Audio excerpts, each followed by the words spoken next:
ఉమ్మడి పశ్చిమ గోదావరి జిల్లా వ్యాప్తంగా ఆక్వారంగం సంక్షోభంలో చిక్కుకుంది. ఫీడ్ కంపెనీలు దొడ్డిదారిలో రొయ్యల ఫీడ్ ధరలు పెంచేయడంతో అన్నదాతలు అల్లాడిపోతున్నారు. ఎన్నికల్లో బూటకపు హామీలు ఇచ్చిన చంద్రబాబు, పవన్ కళ్యాణ్ ఇప్పుడు హామీలను తొంగలో తొక్కారని మండిపడ్డారు. రొయ్య రైతులు అప్పుల ఊబిలో కూరుకుపోతుంటే నోరు మెదపడం లేదని అన్నదాతలు ఆగ్రహం వ్యక్తం చేస్తున్నారు.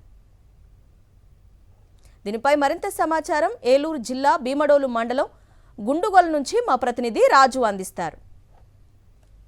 ఆక్వా హబ్గా పేరుగాంచినటువంటి పశ్చిమ గోదావరి జిల్లాలో డాలర్ల పంట డేలా పడింది. చూస్తే కనుక ఆక్వానే నమ్ముకున్నటువంటి రైతాంగం కూడా పూర్తిగా దిక్కుచోని పరిస్థితిలో ఉన్నారు. చూస్తే కనుక కూటమి సర్కారు అధికారంలో వచ్చేటప్పుడు బూటకపు హామీలు ఇచ్చి పూర్తి స్థాయిలో వచ్చిన తర్వాత వారిని కూడా గాలి కొదిలేసిన పరిస్థితి కూడా కనబడుతుంది. ప్రస్తుతం మనం ఉంగుటూరు నియోజకవర్గంకి సంబంధించినటువంటి కనుక కొన్ని రైతాంగం కూడా ఉన్నారు. వీరితో మాట్లాడించే ప్రయత్నిద్దాం. ప్రస్తుతానికి ఇక్కడ ప్రధానంగా సంక్షోభంగా చూసిన రైతన్నలపై చూస్తే కనుక క్షేత్రస్థాయిలో కూడా ఫీడ్కి సంబంధించినటువంటి ధరల పిడుగుపడిందని చెప్పొచ్చు. ఇక్కడ ఉన్నటువంటి చూస్తే కనుక ఇక్కడ ఫీడ్కి సంబంధించిన కానీ అన్నదాతలుగా అన్నారు. వీరితో మాట్లాడించే ప్రయత్నిద్దాం. సార్ చెప్పండి, ప్రధానంగా ఒక డీలర్గా ఇప్పుడు ఉన్నటువంటి కంపెనీలన్నీ తీవ్రంగా నష్టపోతున్నాయి. ఆక్వాకి సంబంధించినటువంటి సంక్షోభానికి సంబంధించినటువంటి ఈ పరిస్థితుల్లో కూడా రైతుని ఆదుకునే పరిస్థితుల్లో మేము ఆల్రెడీ ముడి సరుకులు పెరిగాయని రేట్లు పెంచేయని చెబుతున్నారు. అసలు సిండికేట్ వ్యవస్థగా ఎలా మారారు? వాళ్ళు ఇప్పుడు నష్టాల్లో ఉన్నారా?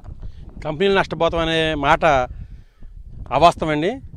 కంపెనీ నష్టపోతే ఇప్పుడు అవంతి కానీ దేవి సీ ఫుడ్ కానీ మన స్టాక్ మార్కెట్లో లిస్ట్ అవుట్ ఉన్నాయండి.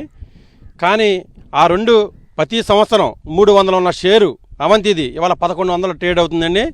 దేవిది కూడా ఆ రకంగానే ట్రేడ్ అవుతుందండి. ఏ కంపెనీ కూడా రూపాయికి 5 రూపాయల లాభాల్లో ఉన్నాయి తప్ప ఏ కంపెనీ లాసులు వచ్చి ఇప్పుడు వరకు పెట్టిన 5-6 కంపెనీలు పెద్ద పెద్ద కంపెనీలు ఒక కంపెనీ కూడా మూసేయటం కానీ ఒకరోజు ఆపేయటం కానీ లేదండి.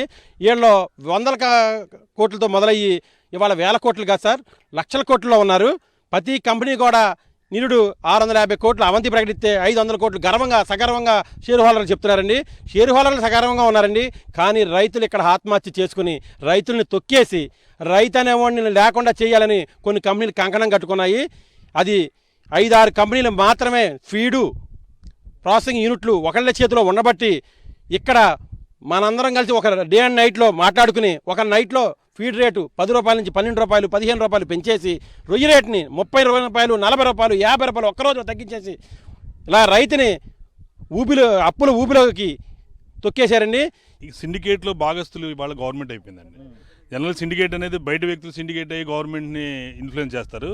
ఇవాళ గవర్నమెంటే సిండికేట్ అయిపోయింది. ఇది చాలా దారుణమైనటువంటి. ఇందాక మీరు చెప్పారు చూసారా, గుత్తాధిపత్యంగా ఫీడ్ కానీ సీడ్ కానీ ప్రాసెసింగ్ యూనిట్స్ కానీ అన్ని పరిశ్రమలు గుత్తాధిపత్యంగా ఒక సామాజిక వర్గం లేకపోతే ఒక ప్రభుత్వ అనుకూలమైనటువంటి వ్యక్తుల మధ్యలో ఉండిపోవడం వల్ల మొన్నటి వరకు ఏదైతే మిగిలిన రైతుల మీద చేపలను మారినటువంటి ఎరువుల ధరలు ఉన్నాయో వాళ్ళు పతనం అయిపోయారు. వాళ్ళు ముందా తుఫాన్ వచ్చిన తర్వాత దాన్ని మన ఇది లేదు. ఈ రోజున ఇది చాలా పిడుగుపాటి లాంటి వార్త. ఆక్వా రైతు అనేవాడు ఊపిరి ఆగిపోయేటువంటి వార్త ఇది. ఎందుకంటే ఒక్కసారిగా ఇటు ధరలు తగ్గించి రైతు ఏదైతే రొయ్యలు కొనుగోలుని ఏదైతే తగ్గించేసి ధరలు తగ్గించి ఫీడ్ ధరలని 8 రూపాయలు పెరిగినప్పుడేమో ఉత్తరాలు రాసామన్నారు. కానీ ఒక్కసారిగా 14 రూపాయలు పెంచేశారు. ఈ 14 రూపాయలు పెంచి ఇది గవర్నమెంట్ ఆమోదంతో పెంచామని చెప్తున్నారు. అది ఎంత దారుణం అంటే గవర్నమెంట్ కూడా సిండికేట్లో ఒక భాగం అయిపోయిందంటానికి నిదర్శనం ఏంటంటే this was approved by government of India అని చెప్తున్నారు. వాళ్ళు చాలా ధీమాగా ధైర్యంగా చెప్తున్నారు. దారుణమైన పొజిషన్. ఫస్ట్ 4 రూపాయలు పెంచారు, మళ్ళీ తగ్గిస్తానని మొదలెట్టారు, మళ్ళీ 8 రూపాయలు అన్నారు. 8 రూపాయలు మనం మాట్లాడుతున్నాం అన్నారు. అది పోను మళ్ళీ 8కి మళ్ళీ 10 చేశారు. వీళ్ళ ఆలోచనలు ఏంటో కూడా విధానం తెలియనిగానే ఉంది పొజిషన్. పెట్టుబడి మరి ఉన్నదే ఫీడే కదండి. ఫస్ట్ ఆక్వా రంగంలో రొయ్యల సాగు కంటే ఆ పెట్టుబడి మరి ఎక్కువ అయిపోతుంది. ఇంకెక్కడ ఉంటుంది? రైతు చేసే అసలు మాదిరి చిన్న రైతు అయితే మొత్తం మానేస్తారండి.